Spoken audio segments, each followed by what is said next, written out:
Hey guys, so today I wanted to do something a little bit different. With all or most recent patch coming out, it hasn't been released at the new PTR. I don't remember what number it is, but they've released a couple of perk changes. Most of them are for survivors. There's a few here and there for killers that are meh, but the survivor ones are a little too strong for my like. They just keep buffing survivor perks, and it's kind of annoying because it feels like they pay more attention to survivors than they do to killers, and the imbalance just keeps growing and growing and growing. So what I wanted to do in this video, so I'm gonna be giving my suggestions, wishes, ideas on what it would look like if behavior buffed killer perks in the same way that they touched and buffed and loved their sweet little survivors. Alright, here we go. First off, we're going to start off with Agitation. Agitation in and of itself isn't like a horrible perk. It just makes you run to the hooks faster. That's all it does. You transport bodies, your survivors that you're carrying 18% faster, and your tear radius is increased by 12 meters. The increased tear radius doesn't do too much unless you have like Starstroke or something, but what I wanted to do to buff that was a buff for me for Agitation would be that when you hit a survivor, it also regresses the progress by 5%, the wiggle progress that the survivor has gotten. This would make it a lot more fun and also a lot more threatening to survivors to even want to like take a protection hit or anything like that. We do have perks like Force Penance and things like that, and Mad Grit that kind of help or work with Agitation, but that small buff added to Agitation as like an additional mechanic might actually make it more fun and discourage Swifts from helping their friends, which is pretty fun if you're the killer, pretty awful if you're a survivor. But again, this is what it would be like if behavior loved their killers more than they love their survivors. Alright, so the second perk is Blood Warden.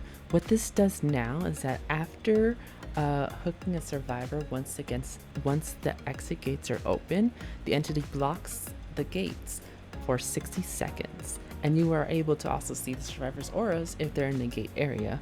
This is actually a nerf from what it originally released. The original Blood Warden used to activate once the gates were open, whether you had a survivor hooked or not. They changed that to needing to hook a survivor first, and it has to be right after the gates were open. This nerf makes the perk really meh. Like you'll see it in some end game builds just for the meme, but it's meh, really. It doesn't do anything. How I would change is I would actually make it a little bit stronger in a way that it actually promotes good gameplay until the very end, basically. So the camping and tunneling killer won't benefit too much from this. I would make it so that it's token based and that every hook grants a token.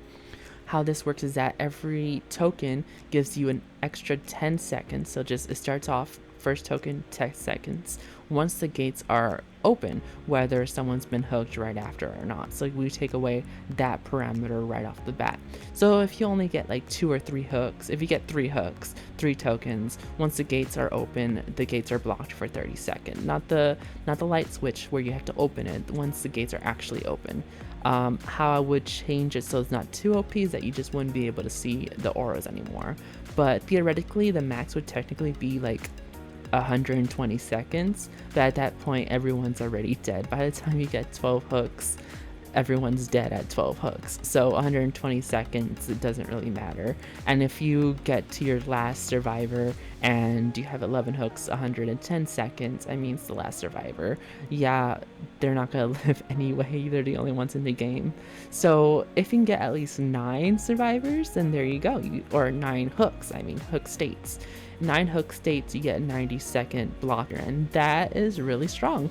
And it's totally completely based on how well you do. I mean, obviously people who tunnel and camp, they're gonna abuse that perk, but you could have done that on the previous version, or the current version I mean anyway. So this way it's more like reliant on how well the individual does in a match rather than how well they do at the end of a match.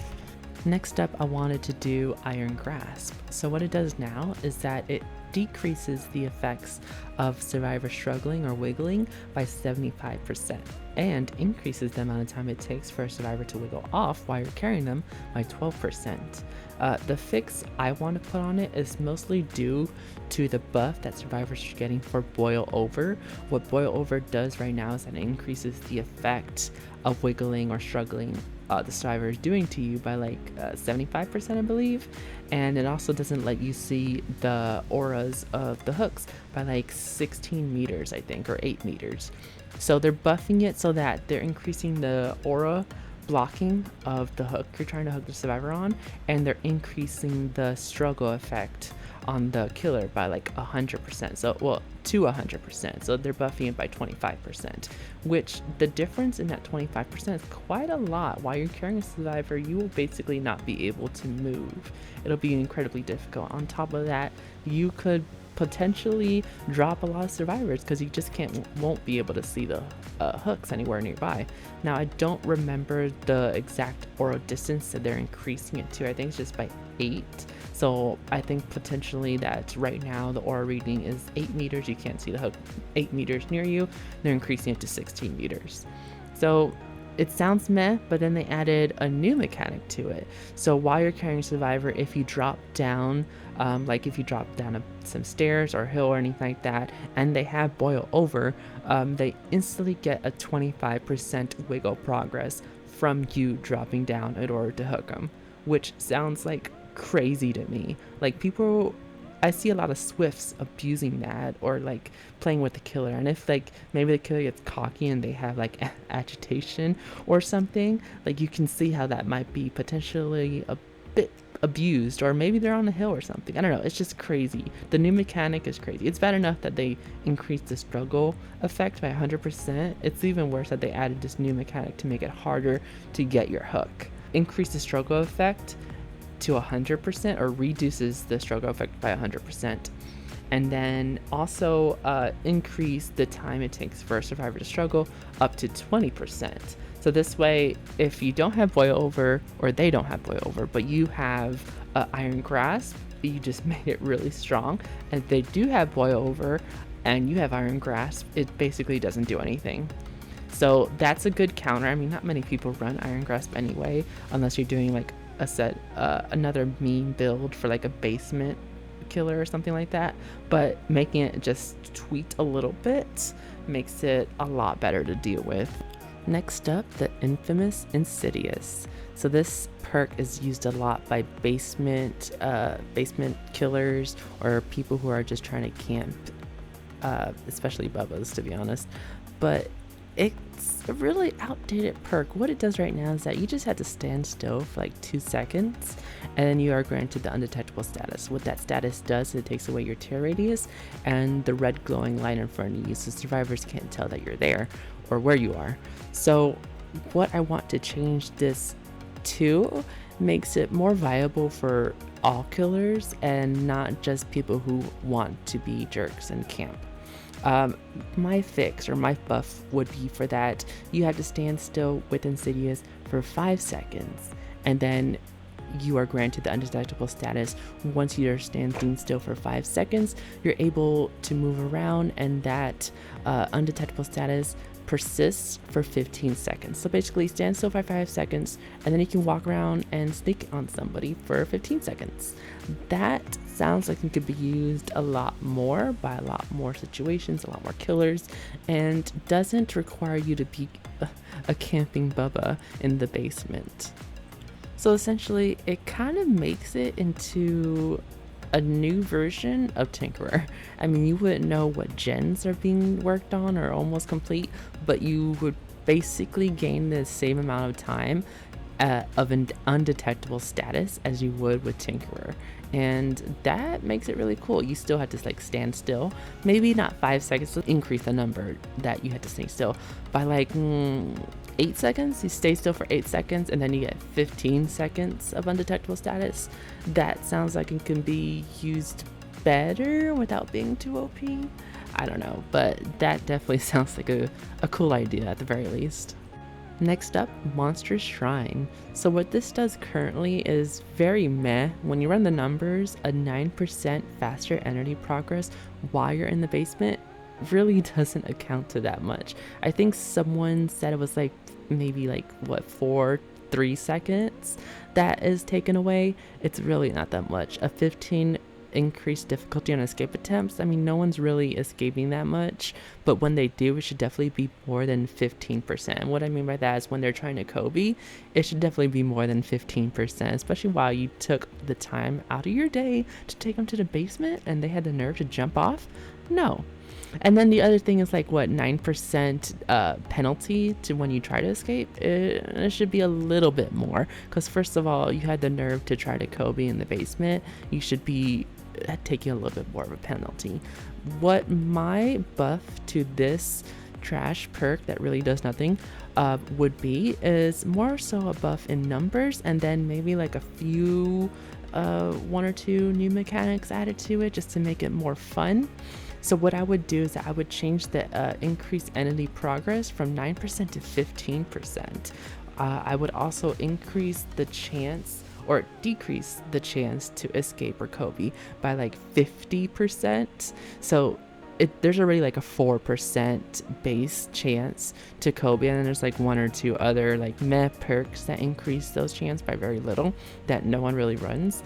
But to be honest, you shouldn't be trying to Kobe in the first place, and the fact that you had the nerve to do it while you're in the basement is no bueno. So 50%, you will literally never escape the basement or Kobe out the basement with this perk. That is what I want this to happen. And then we're also increasing the penalty that you get for trying to escape by 15%, because don't waste my time, just go ahead and die. We're going to add a couple more mechanics to that. So we're going to reduce the speed it takes for someone else to rescue that person off a basement hook by 9%. So a counter to that would basically be if they're injured and they have resilience, that basically just, you're able to save someone off the hook by 9%. And then if you have desperate measures, then the more people that are injured, the faster you are unhooking people. So if you have those two together, it basically like negates that aspect of the Monstrous Shrine rework that I have or want. But if you don't, which not many people do, then the 9% slower saving speed kind of makes this a little bit stronger. It makes being in the basement a lot more of a threat. I also would like to add a second mechanic to that, which is after you are saved from a basement hook, the person that is saving you suffers from a hindered effect for about 3 seconds. So go ahead, the person that just got saved, go ahead and run away. I'll get you back in here. But the person that saved, oh no, you're not getting out without consequence. Hindered 3%, and hindered status baseline is 9% slower running and walking speed. So it kind of punishes those who try to go into the basement while also making this perk actually stronger, because right now it does basically nothing. So we might as well actually make it do something that actually means anything, because what's the point of being in basement or having a basement perk if it's not going to do anything, right? So this is my buff for this, and it's crazy, I know, but yeah. Speaking of trash or awful perks, we have Predator. So what it currently does is that you are able to see scratch marks closer together. So scratch marks that survivors leave, whether you're in chase with them or not, they're just basically more or easier to see. I mean, honestly, scratch marks aren't that hard to see.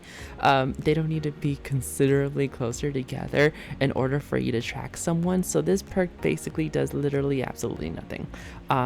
Maybe if you have some kind of visual impairment, it might do something, or maybe colorblind. I don't really know what the deal is or what this perk is. I mean, like, it doesn't do anything. So for the average person, this perk is trash and is basically like non-existent. A buff that I would give to this perk actually makes it a little bit more fun. And since it belongs to the Wraith, I kind of want to put it in a fashion to one of his perks, or one of his add-ons, I mean. So Predator, my buff would be that while in chase, within 8 meters of the survivor you're chasing, you're able to see that survivor's aura. And then that aura reading ability from that survivor persists for 3 seconds after you end chase with them. What this accomplishes is that while you're like at loops and 8 meters around them and in chase, you can basically tell what area they're going. They can't mind game you, basically. It's an anti-mind game perk, and it sounds a lot better to the idea of the perk than just saying scratch marks, because scratch marks, what? Seriously? Next up, we have surveillance. So this perk alone is trash and basically does nothing. But if you mix it up with like ruin, then it's actually pretty good. And a good combination is with surveillance and ruin as a Freddy. That makes it so you can just teleport to the gen once you see that it changes color. How I would change this perk to make it stronger is that I would take away the 16 seconds that it's highlighted aura and just like keep it indefinitely. So you see all gens that you hit in white, you know that they're regressing. If they go yellow, then you know that someone has tapped it and it's no longer regressing. That way you can just go back and tap it again, and then you can distinguish which gens have been worked on, which gens are regressing, and which gens haven't been touched and you haven't regressed. Similarly, like if you see a red gen, then you know that either someone's working on it and or you haven't touched it. If you see a yellow gen, that means that you know that someone tapped it, either they're working on it or they just stopped regressing. And if you see it white, then you know that it's currently regressing. So at least this way you can distinguish what gens have been touched or which gens have been touched by you. And it makes it a little bit easier to keep track of things as far as which ones you need to go ahead and touch or look at or patrol and stuff like that. What I would also do as a buff is that I would make it so that you can see the survivor's auras when they're working on the gen, but you have to be within 16 meters. Now, most killers have like 30 plus meter tear radiuses, so the survivors are going to see you or hear you is what I mean. But at least this way, when you're within 16 meters, if you have a really stubborn survivor, you know that you can actually see that they are working on the gen. And you can actually see if more than one person's working on the gen with that information. It doesn't make it too strong. It still would be a pretty weak perk, but it makes it a little bit strong enough that it makes it more fun or just to play mind games with, I guess. And it helps with patrolling your gens. Next up, we have Territorial Imperative, another perk that is just really, really, really bad. More than half of these perks released with some of the earlier killers, and then one or two of the perks I talked about were just base game perks that probably meant something back then, but they just haven't updated it for how the game is played now. This is one of them. What it does is basically, while you're super far away and can't do anything about, as long as someone's in the basement, you can see their aura for like 3 seconds while they're in there, and you have to be 32 meters away. So while that's going on, you can't do anything about it, but hey, at least you know someone's in the basement for 3 seconds, I guess. My buff for this would be that the auras of any survivors that are in the basement, you can see their auras while they're in there indefinitely. There's no 3 seconds. If they're in basement, you can see their aura. That makes it really strong. There's no distance requirement, so you can be like 5 feet away from the basement. If they're in the basement, you can see the aura. I mean, obviously if they're like in a locker, you won't be able to see it. So there's that, and you have to be paying attention to where the basement is. You don't know where right off the bat, you won't be able to see where the basement hooks are, so you have to like find the basement while you're playing. So there's that. But I mean, if you see someone down there, I guess you just immediately know where the basement is now, don't you? So that's how I'd make this a little bit stronger.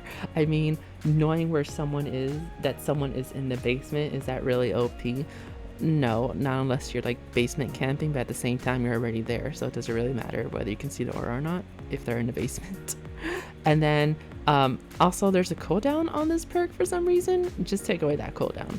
So the gist of it is, as long as someone's in the basement from anywhere on the map while you're distance away from the basement, you'll be able to see their aura for as long as they're in the basement. That's how I'd buff it. I don't think any other kind of rework or buff would really make it any better. You just know that someone's there. Next, we have Spies from the Shadows. So basically what it is now is nothing. It basically does nothing. I think you're seeing a pattern here, if I'm correct. Whenever a crow is disturbed, you'll be able to tell what direction or kind of where that crow was disturbed as long as you're 36 meters away. And it also has a 5-second cooldown just so you're not spammed with like random explosions. It doesn't show their aura. It just kind of shows like an explosion thing, and you kind of see where they were, but you don't know where they're going or like what they're doing or anything like that. So that's what this perk currently does. My rework for it would make it a little bit stronger, so whenever a disturbed crow is disturbed, they show the survivor's auras for 5 seconds, and you have to be at least 24 meters away. The cooldown, because you're seeing their aura and you know what they're doing for like 5 seconds, I would say the cooldown is at least like maybe 30 seconds, just so it's not too strong. And that way you're not being spammed with auras everywhere. At least this way it makes it more useful. Obviously a counter would be like Calm Spirit, sorta. Calm Spirit would take away the notification, but you would still be able to see the aura, so not really. This way at least the perk can be played a little bit more and a little bit more fun. It definitely makes it a lot more deadly to use, and actually, you know what? Calm Spirit would be a huge counter for it because you wouldn't be able to destroy crows, so you wouldn't be seeing auras. So I take that back. Calm Spirit is a huge counter to Spies for the Shadows. It currently is right now anyways, but at least this way the perk is actually, good. Alright, and last but not least, we have Claustrophobia. So what Claustrophobia currently does is that whenever a generator is completed, and it's not a hex, so it's kind of okay, but whenever a generator is completed, all like windows and vault locations within a 32 meters of where that gen was completed are blocked for like 30 seconds, which can come in clutch if you just happen to be in the area. You can pretty much like get a survivor down fairly quickly once everything's blocked, but I mean, it kind of like a gen has to be completed first for this to work. So you get 5 chances to do it. And if you just happen to be nowhere near the gen that's being completed, it kind of sucks and it becomes a useless perk that just didn't work. Now doesn't. So how I would change it is I would buff in the numbers a little bit. Now the range is 40 meters around the area that the gen was completed at. And also I would make it so that pallets are also blocked, not dropped, not like from being dropped, but pallets that are dropped you cannot vault. So if a pallet's dropped, you can't vault it. If a window exists in the 40 meters, you can't vault it. You can't drop pallets either. Actually, I take that back. You can, because that's a separate perk, that's a hex perk. You can drop pallets. You can jump them if they're not already dropped, but a drop pallet you cannot vault, and that'll be a really original perk because no other perks address dropped pallets. There's a hex perk, Blood Favor, that prevents pallets from being dropped once you take a survivor health state, but not one that takes away the survivor's ability to vault a drop pallet. So that would be very interesting, a very interesting mechanic included into this perk, and to make it a lot more fun to use, sorta. What I would also do is I would add another mechanic on top of that. Within that 40 meter radius, for any survivor within there, they are all oblivious for about like 10 seconds. This makes it so that if you just happen to be around there, you can get a quick down because they won't know that you're around there. They won't know that you're near or as close as you are, and they will also not be able to tell where your red stain is. So that definitely makes it a lot more viable with that oblivious status effect. It's only 10 seconds, but because it's such a huge range or radius, it definitely makes it so it's a lot more applicable. Alright guys, that's it. Those are 10 perks that I wish would be changed. They were all in the kind of viewpoint that behavior currently takes whenever they change a survivor perk. They always go really overboard, making it really strong. There's still like a ton of survivor perks that are basically useless, and that's saying a lot, honestly. Survivors get all love. Killers need some love too. These are some really outdated old killer perks that need some love. And if behavior changed it in the same fashion that they changed survivor perks, this is how it would be changed. So this is my wish list, my suggestions, my ideas, and I'm really glad that you guys decided to listen to the entire spiel. Thank you guys so much for watching. Until next time, bye.